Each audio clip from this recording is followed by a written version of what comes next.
siswa terbaik karena saya di 3 bagian mendapatkan nilai tertinggi. Saya sangat berterima kasih kepada seluruh pengasuh dan juga seluruh instruktur Gadik yang ada di sini.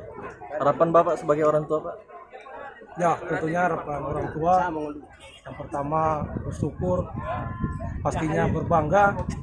Kemudian yang selanjutnya semoga anak kami bisa mempertahankan nama baik keluarga dan apa yang sudah dicapai tentunya bisa dipertahankan dan kalau bisa ditingkatkan. Perasaan Ibu, bagaimana Bu anaknya lulus Bu? Ya, Pendidikan? untuk bagi saya sekeluarga merasa bersyukur, terutama bersyukur dan untuk kedepannya anak saya insya Allah bisa menjalankan tugasnya dengan sebaik-baiknya dan merasa tanggung jawab yang tinggi dalam keadaan sehat, selamat, waras, lancar. Terima kasih.